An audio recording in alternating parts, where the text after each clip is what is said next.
Bismillahirrahmanirrahim.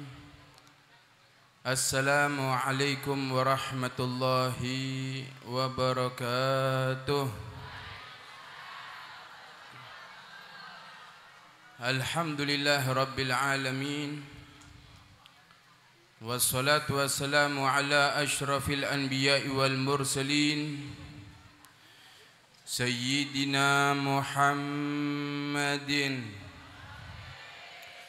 salatan tunjina biha min jami'il ahwali wal afat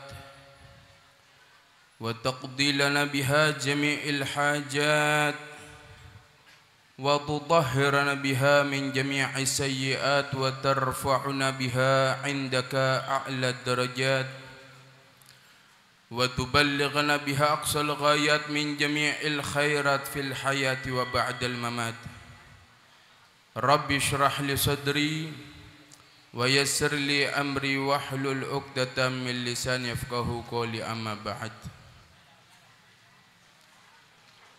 Yang kita hormati dan kita cintai para hadirin hadirat, tetamu haul Sayyidil Imam Al-Qutub Al-Habib Muhammad bin Hadun Al-Attas,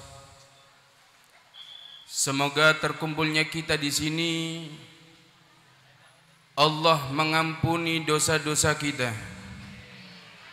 diterima amal ibadah kita, digabulkan hajat-hajat kita, dijembarkan rizki kita, panjang umur, tambah iman, tambah takwa. Amin ya rabbal alamin. Dan juga yang kita hormati keluarga besar, anak keturunan dari Sahibul Haul Al-Habib Muhammad bin Hadun Al-Attas, dan juga yang kita hormati para habaib, para alim ulama, para kiai, para asatidz, para aparat pemerintah, para keamanan, kepolisian, dan juga masyarakat Laren, dan juga yang kita hormati dan kita cintai tetamu kita dari aparat pemerintah. Beliau seorang wakil Bupati Tegal, Bapak Khalid. Beliau adalah seorang adik dari Ketua MPR RI Bapak Muzani. Semoga yang hadir di sini panjenengan sedanten sehat walafiat. Amin ya rabbal alamin. Alhamdulillah,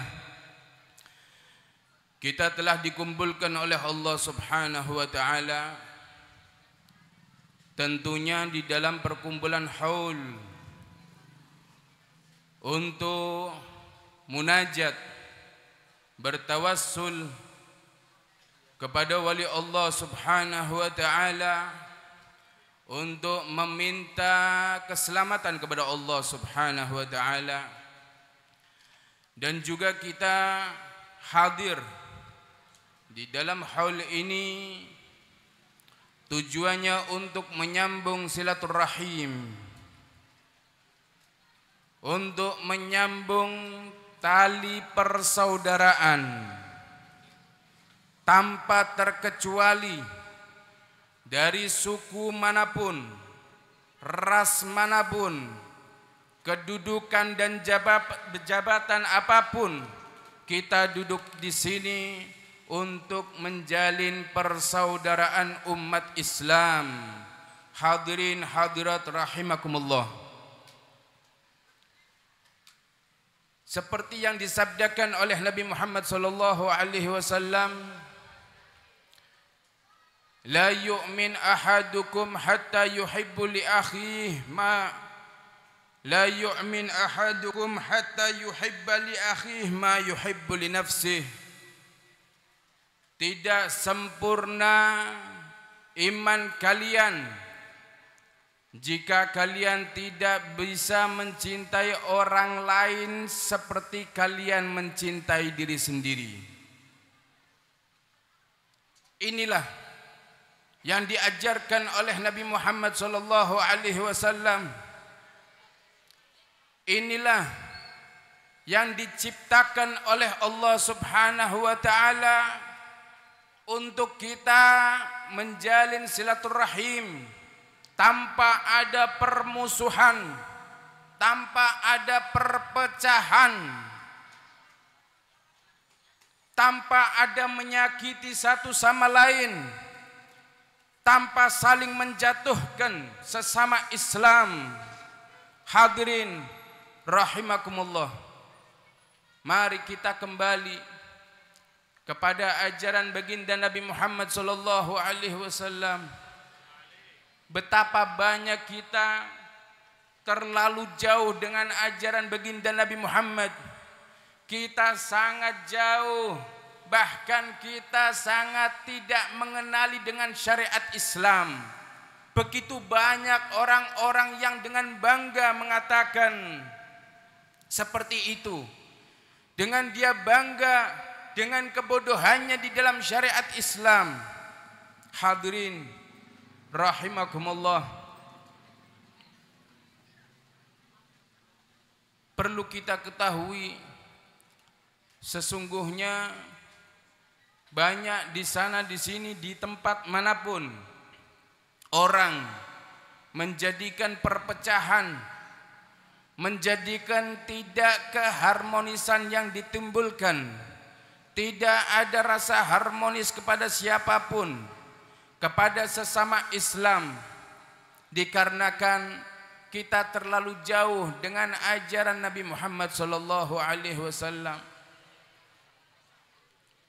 Justru kita itu mengalami kerusakan yang sangat besar sekali. Kita mestinya mengembalikan kepada nasihat-nasihat para ulama besar kita, mengikuti ajaran-ajarannya. Seperti halnya ada salah satu nasihat maupun peringatan yang dilontarkan dari syair Syekh Burhanuddin Az-Zarnuji. Beliau mengatakan, fasadun alimun kabirun mutahattiku wa akbaru minhu jahilun mutanassiku. Kerusakan yang besar, seorang bodoh. Kerusakan besar seorang alim yang melanggar syariat Islam. Orang alim yang melanggar syariat Islam bukan berarti orang alim yang mencuri, bukan orang alim yang berzina, akan tetapi kerusakan yang besar seorang alim yaitu ketika melihat kemungkaran mereka diam, ketika melihat permusuhan antar Islam mereka diam, ketika melihat kemaksiatan mereka diam. Inilah yang dikatakan oleh Syekh Burhanuddin Az-Zarnuji, fasadun alimun kabirun mutahattiku. Kerusakan yang besar ketika orang alim diam melihat kemaksiatan. Wa akbaru minhu jahilun mutanassiku. Akan tetapi kerusakan yang lebih besar orang bodoh yang mengaku sebagai mengamalkan syariat Islam. Betapa banyak orang yang bodoh di dalam syariat Islam akan tetapi diberikan kedudukan di mimbar-mimbar sehingga mestinya mereka memperkenalkan syariat Islam, malah justru dia menjadikan perpecahan belah umat Islam. Hadirin hadirat rahimakumullah, mari kita kembali kepada ajarannya Nabi Muhammad sallallahu alaihi wasallam. Kita kembali mengikuti ajaran-ajaran salaf kita. Ada salah satu cerita yang diceritakan oleh Syekh Abdul Qadir Al-Jilani, Sultanul Aulia, pernah sewaktu ketika Syekh Abdul Qadir Al-Jailani berjalan bersama para murid-muridnya, berjalan bersama para murid-muridnya di suatu jalan kecil, yaitu gang. Lalu Syekh Abdul Qadir Al-Jailani menjumpai seorang pemuda yang sedang bermabuk parah, bahkan pakaian pun lusuh. Beliau bertanya kepada Syekh Abdul Qadir Al-Jailani, "Ya Abdul Qadir, hal Rabbuna qadirun am ghairu qadirin?" Tanpa dilanjut perkataan pemuda yang mabuk tersebut, Syekh Abdul Qadir memahaminya. Lalu ditanya lagi yang kedua kali oleh pemuda yang mabuk tersebut, "Ya Abdul Qadir, hal Rabbuna qadirun am ghairu qadirin?" Syekh Abdul Qadir tersenyum lalu menjawab, "Bala qadirun." Dilanjut yang ketiga kalinya, seorang pemuda yang mabuk tersebut bertanya, "Ya Abdul Qadir, hal Rabbuna qadirun am ghairu qadirin?" Tak lama kemudian Syekh Abdul Qadir menjatuhkan dirinya, bersimpuh kepada Allah, menangis, meminta ampun kepada Allah Subhanahu wa taala. Syekh Abdul Qadir Al-Jailani mengatakan kepada murid-muridnya, "Pemuda yang mabuk tadi, akrimu, muliakan dia. Berilah dia masuk ke dalam rumahku. Muliakan, jangan sampai dia disia-siakan." Lalu para murid-murid Syekh Abdul Qadir Al-Jailani bertanya, "Ya Syekh, wahai guru kami, ada apa dengan engkau sehingga engkau terlalu memuliakan kepada pemuda yang mabuk, yang sedang bermaksiat?" Maka Syekh Abdul Qadir Al-Jailani memberikan pemahaman kepada para murid-muridnya, "Wahai anak-anakku, wahai murid-muridku, sesungguhnya pemuda yang mabuk tadi, dia bertanya kepadaku. Pertanyaan yang pertama, hal Rabbuna qadirun am ghairu qadirin? Apakah Allah mampu?" Saya memahami pertanyaan pemuda yang mabuk tadi, yang dimaksud adalah, apakah Allah mampu menghapus dosa-dosaku? Maka saya jawab kepada pemuda yang mabuk tadi, mampu. Pemuda yang mabuk tadi bertanya lagi yang kedua kalinya, apakah Allah mampu, ya Abdul Qadir? Saya jawab lagi kepada pemuda yang tadi, mampu. Apa yang dimaksud pertanyaan kedua kali oleh pemuda yang mabuk tadi? Yaitu adalah, apakah Allah mampu menjadikan aku, wahai Abdul Qadir, seorang pemabuk, seorang yang bermaksiat, menjadi seperti engkau, wali-wali Allah? Maka dijawab oleh Syekh Abdul Qadir, mampu. Pertanyaan yang ketiga, apakah Allah mampu untuk menjadikan engkau, wahai Abdul Qadir, seperti aku? Apakah Allah mampu, ya Syekh Abdul Qadir, menjadikannya engkau seperti aku, ahli maksiat? Oleh karena itu Syekh Abdul Qadir langsung menjatuhkan dirinya, bersimpuh kepada Allah Subhanahu wa taala, meminta ampun. Yang ditakutkan oleh wali-wali Allah diambil salib oleh Allah Subhanahu wa taala, wa na'udzubillah min dzalik. Kita pelajari dari cerita ini.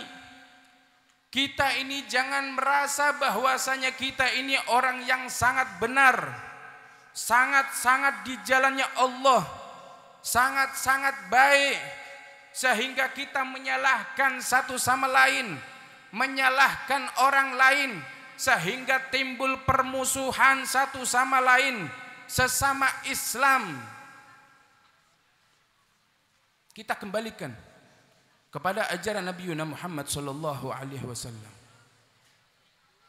Kita kembalikan kepada ajaran wali-walinya Allah Subhanahu wa taala. Begitu juga seperti yang telah dibacakan manaqib oleh Al-Habib Ali bin Abdullah Al-Attas tentang Sayyidil Imam Al-Qutub Al-Habib Muhammad bin Hadun Al-Attas. Betapa besar Al-Habib Muhammad bin Hadun Al-Attas mengikuti ajaran-ajaran salafnya, memegang teguh syariat Islam, mempelajari agama-agama Allah, sehingga bukan hanya saja mempelajari, akan tetapi juga mengamalkan apa yang telah diperintahkan oleh Allah Subhanahu wa taala. Hadirin hadirat rahimakumullah. Semoga perkumpulan kita di sini bertambahnya iman dan takwa kita kepada Allah Subhanahu wa taala. Bertambahnya iman dan takwa kita kepada Allah Subhanahu wa taala.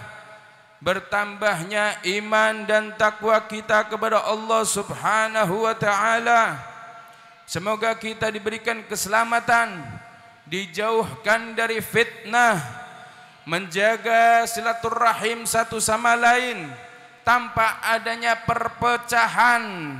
Semoga kita diridhai oleh Allah Subhanahu wa taala dan meninggal dalam keadaan husnul khatimah. Husnul khatimah. Husnul khatimah. Amin ya rabbal alamin. Hakadha minni wal afu minkum. Thumma assalamu alaikum warahmatullahi wabarakatuh.